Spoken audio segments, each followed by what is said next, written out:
সুপ্রিয় শ্রোতা, গল্প পাঠের আসর চ্যানেলে শুনতে যাচ্ছেন হুমায়ুন আহমেদ রচিত জোছনা ও জননীর গল্প উপন্যাসটির ২৮তম পর্ব।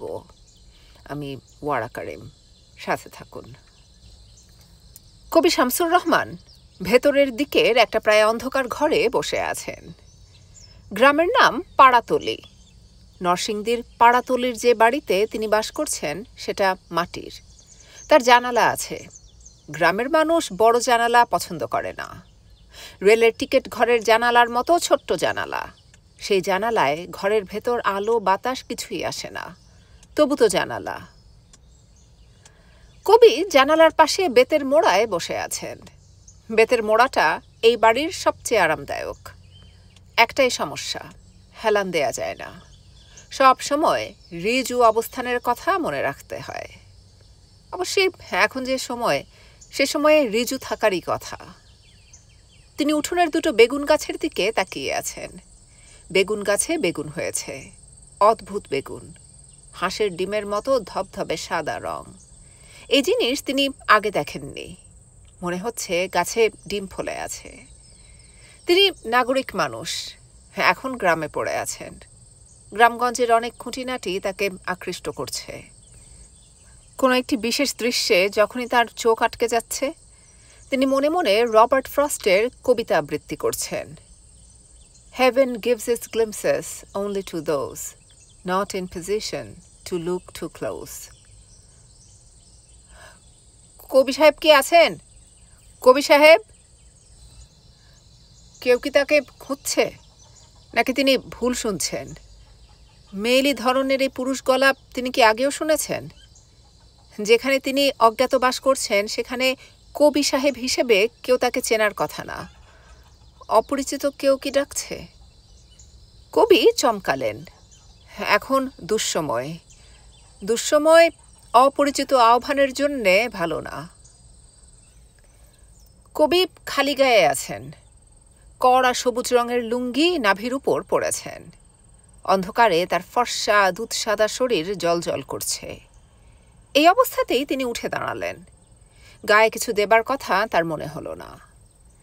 এই গণ্ডগ্রামে নাগরিক সভ্যতা ভব্যতা দেখাবার কিছু নেই। সুরুচি, দুঃসময়ে সুরুচি প্রথম নির্বাসনে যায়। কবি কি আমাকে চিনেছেন? আমি শাহ কলিম, আপনার খাদেম।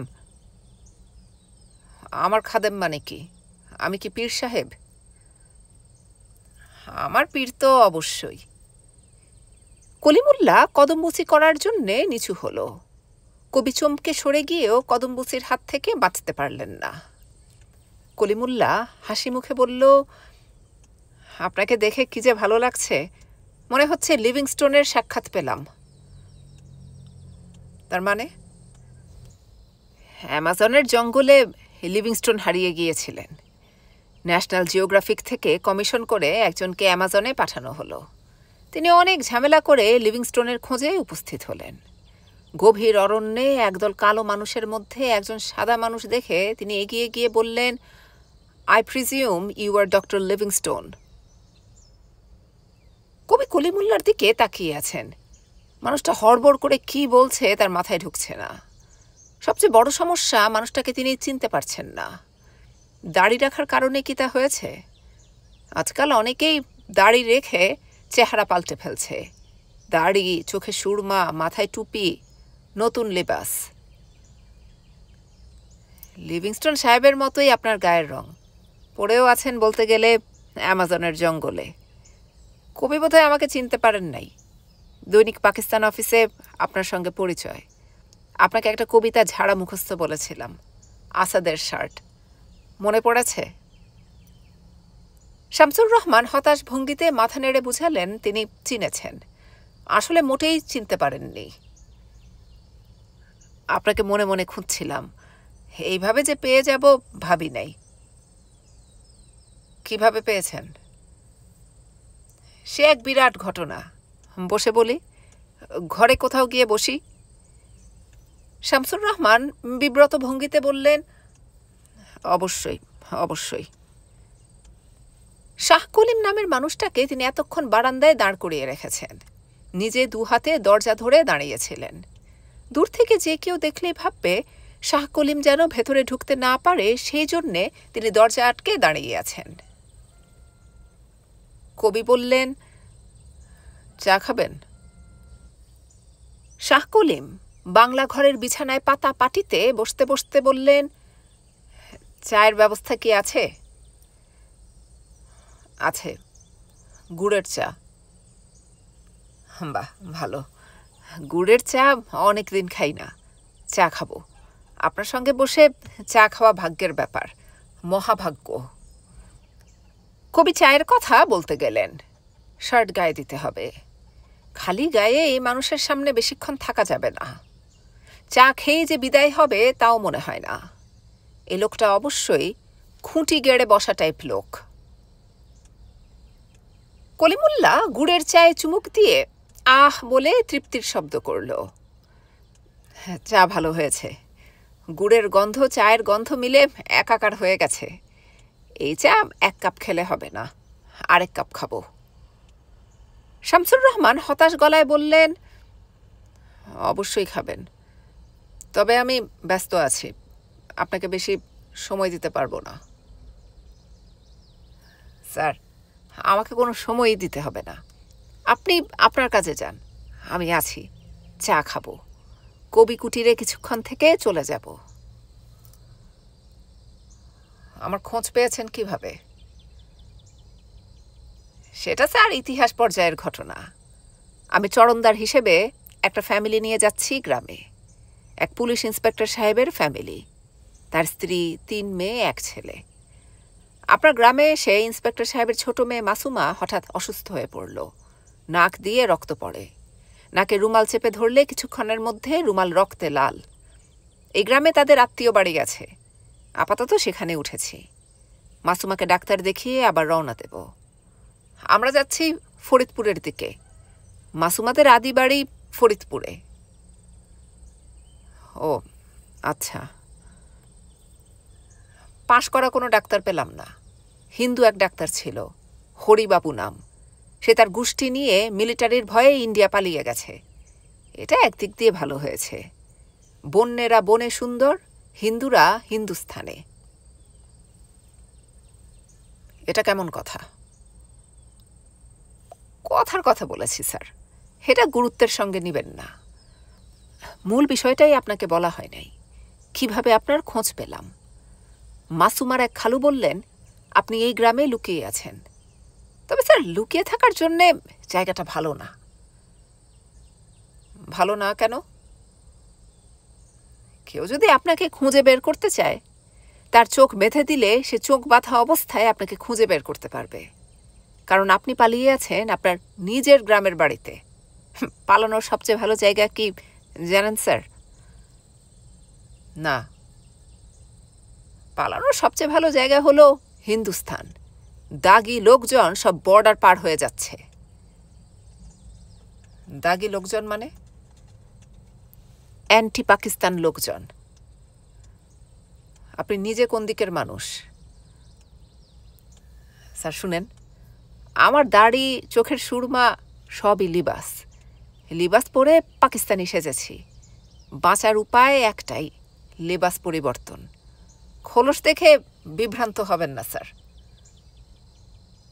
কবি নিঃশ্বাস ফেললেন। কি বলবেন বুঝতে পারছেন না। লোকটি সত্যি কথা বলছে না মিথ্যা বলছে তাও ধরা যাচ্ছে না। গ্রামে বাস করতে ভালো লাগছে? কবি মাথা নাড়লেন। গ্রাম তার ভালো লাগছে কি লাগছে না তা তার মাথা নাড়া থেকে ঠিক বোঝা গেল না। স্যার, আপনার উচিত শহরে চলে যাওয়া। কেন? যেখানে অনেক মানুষ থাকে সেখানে গোপনে বাস করা যায়। গ্রামে গোপনে থাকতে পারবেন না। হ্যাঁ, দেখেন না আমি কিভাবে চট করে আপনাকে খুঁজে বের করে ফেলেছি।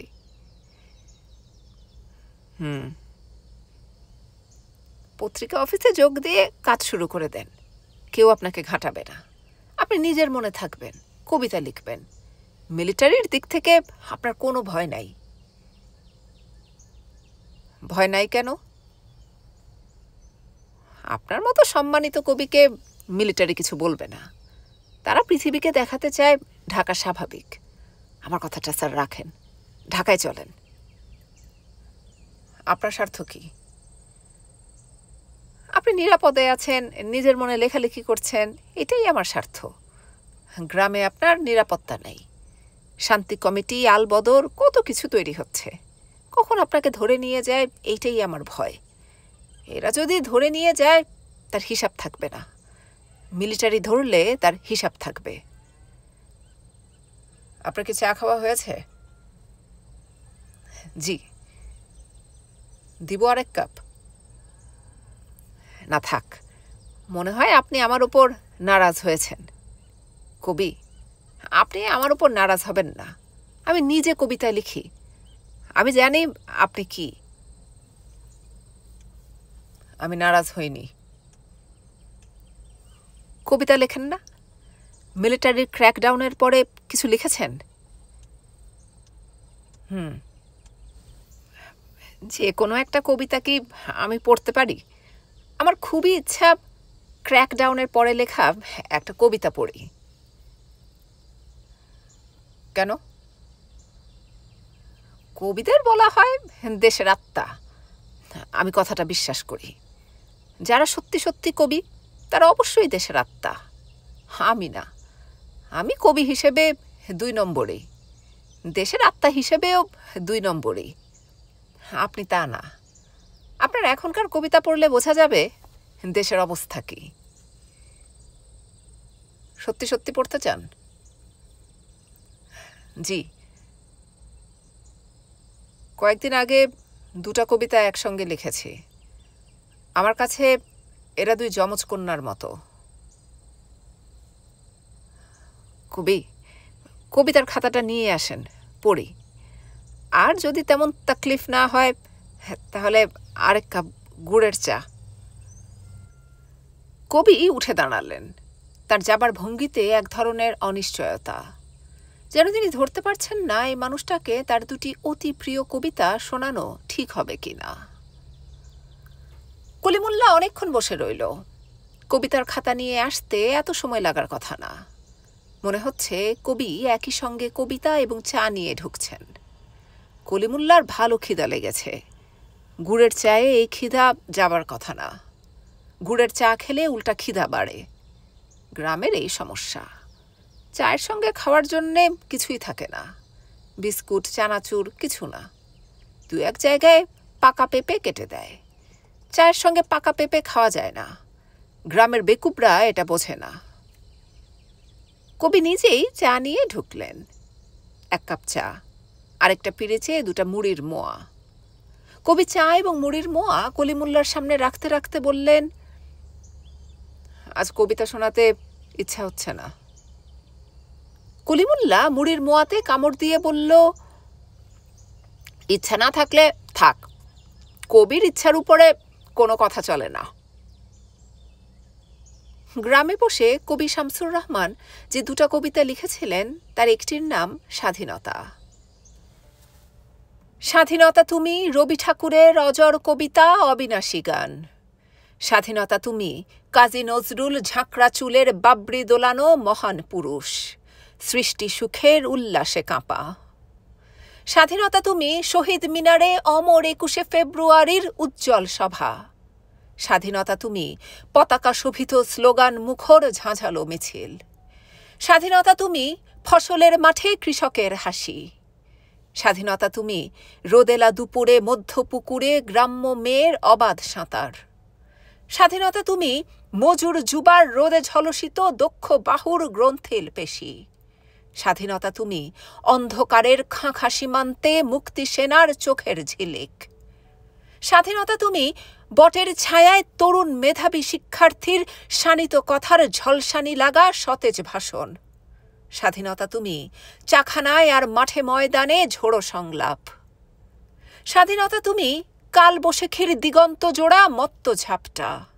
স্বাধীনতা তুমি শ্রাবণে অকুল মেঘনার বুক। স্বাধীনতা তুমি পিতার কোমল জায়নামাজের উদার জমিন। স্বাধীনতা তুমি উঠানে ছড়ানো মায়ের শুভ্র শাড়ির কাঁপন।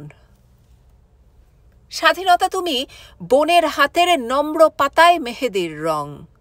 স্বাধীনতা তুমি বন্ধুর হাতে তারার মতন জলজলে এক রাঙা পোস্টার। স্বাধীনতা তুমি গৃহিণীর ঘন খোলা কালো চুল, হাওয়ায় হাওয়ায় বুনো উদ্দাম। স্বাধীনতা তুমি খোকার গায়ের রঙিন কর্তা, খুকি রমন তুলতুল গালে রৌদ্রের খেলা। স্বাধীনতা তুমি বাগানের ঘর, কোকিলের গান, বয়সী বটের ঝিলিমিলি পাতা, যেমন ইচ্ছে লেখার আমার কবিতার খাতা। প্রায় সন্ধ্যা, কলিমুল্লাহ ফিরে যাচ্ছে। অনেকটা পথ হেঁটে বাজারে উঠলে রিক্সা ভ্যান পাওয়া যাবে। কাঁচা রাস্তায় রিক্সা ভ্যানে চড়াও এক দিকদারি। ঝাঁকুনির চোটে কলিজা ফুসফুস হৃৎপিণ্ডের মধ্যে ধাক্কাধাক্কি হয়। এর চেয়ে হেঁটে যাওয়া ভালো। কলিমুল্লার হাঁটতে সমস্যা হয় না, তার শরীর স্বাস্থ্যও ভালো। ঘন্টার পর ঘন্টা সে হাঁটতে পারে। একটাই শুধু অসুবিধা, হাঁটার সময় তার মাথায় কবিতা আসে না। এ সময় পাকা রাস্তায় রিক্সা করে যেতে পারলে অতি দ্রুত তার মাথায় কবিতা আসত। তার অধিকাংশ কবিতাই চলমান রিক্সায় পাওয়া। আজ একটা কবিতা মাথায় আসা প্রয়োজন, খুবই প্রয়োজন। আজ তার বিয়ে হওয়ার সম্ভাবনা দেখা দিয়েছে। ক্র্যাকডাউনের পর বিয়ের সিজন চলছে। অবিবাহিত মেয়েদের বাবা মা অতি দ্রুত বিয়ে দিয়ে ফেলছে, যেন বিয়েই সব সমস্যার সমাধান। বিপদ শুধু কুমারী মেয়েদের, বিবাহিতদের কোনো সমস্যা নাই।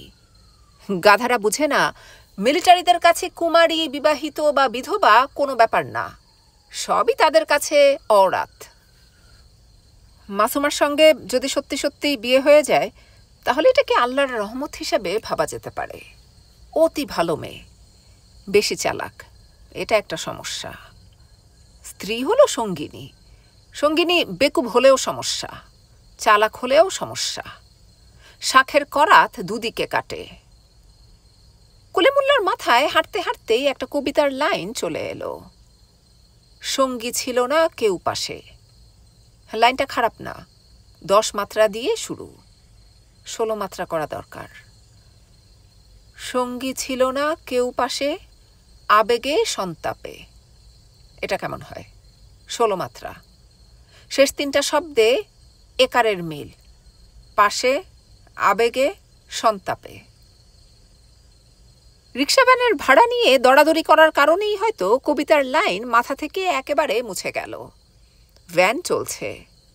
সে বেশ আরাম করে ভ্যানে বসেছে। রাস্তা তেমন উঁচু নিচু না, ঝাঁকুনি হচ্ছে না, পরিবেশ ভালো। সন্ধ্যা নামছে, আরামদায়ক বাতাস মাথায় নামছে। মনে মনে কবিতা তৈরির জন্য অতি উত্তম ব্যবস্থা, অথচ মাথা পুরোপুরি ফাঁকা। কবিতাটা তৈরি হয়ে গেলে ভালো হতো।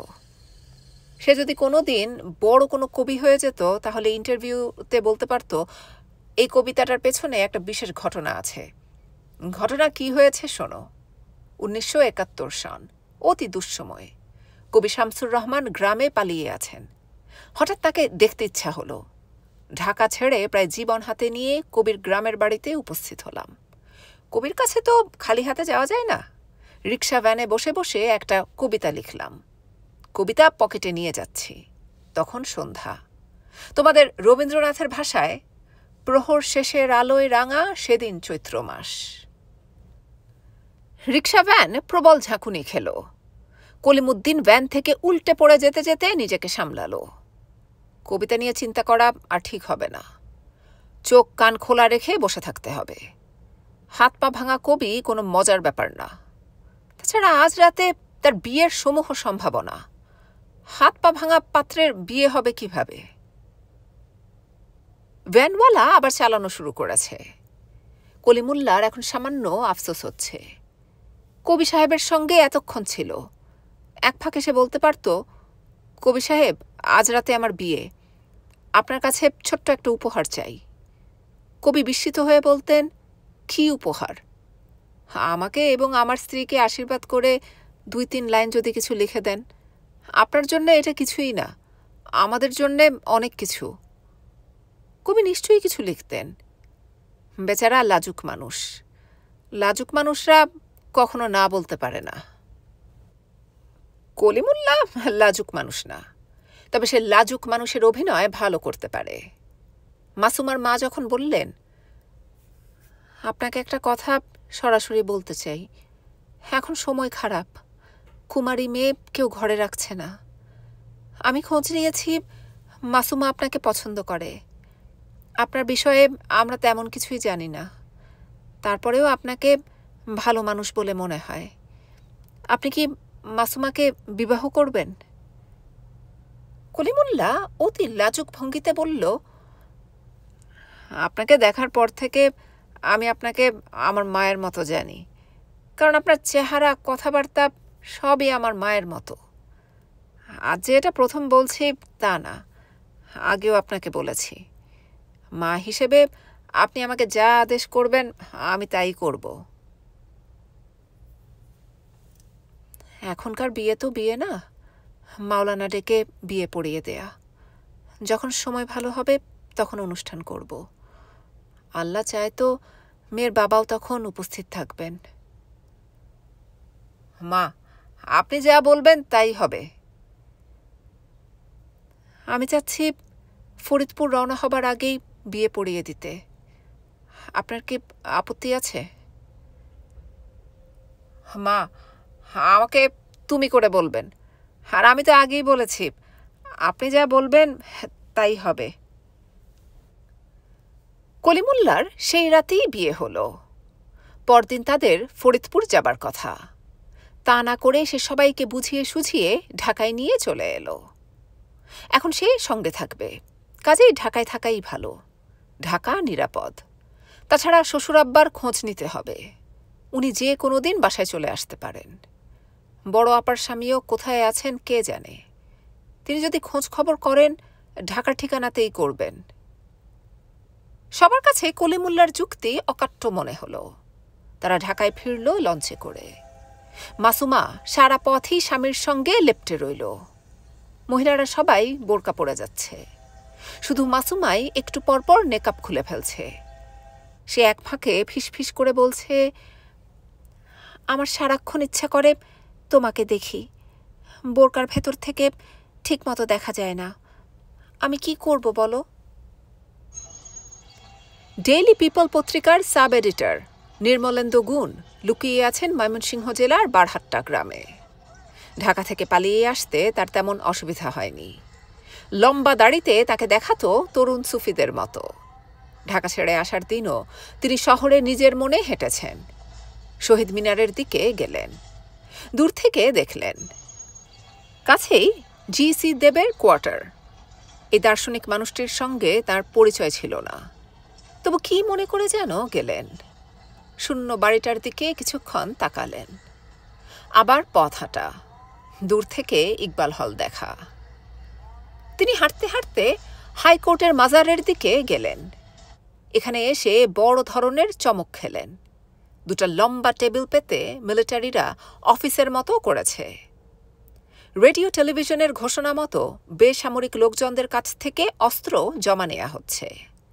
প্রতিটি থানায় অস্ত্র জমা নেবার ব্যবস্থা করা হয়েছে। সমস্যা হলো, অনেক থানা আছে যেখানে কেউ নেই। বাঙালি পুলিশ থানা ছেড়ে উধাও হয়ে গেছে। সে কারণেই হয়তো বিকল্প ব্যবস্থা। ঢাকা শহরের বেশ কিছু লোক অস্ত্র জমা দিতে এসেছে। তারা মিলিটারিদের দিকে তাকাচ্ছে না, তাদের দৃষ্টি মাটির দিকে। অস্ত্রধারী হবার অপরাধে তারা যেন মরমে মরে যাচ্ছে। মিলিটারিদের ভেতর থেকে একজন নির্মলেন্দু গুণের কাছে এগিয়ে এলো, ধমক দিয়ে জানতে চাইল, কি চাও তুমি? নির্মলেন্দু গুণ বিনীতভাবে বললেন, অস্ত্র জমা দেয়া দেখি। তুমি এই দৃশ্য দেখার জন্য দাঁড়িয়ে আছো? জি জনাব। ভাগো ইহাসে, ভাগো। মিলিটারি হাত দিয়ে মাছি তাড়াবার মতো ভঙ্গি করল। নির্মলেন্দু গুণ হাঁটা ধরলেন। হাঁটতে হাঁটতেই ঢাকা থেকে ময়মনসিংহ, ময়মনসিংহ থেকে নেত্রকোনা, নেত্রকোনা থেকে বারহাট্টা, তার নিজের বাড়ি।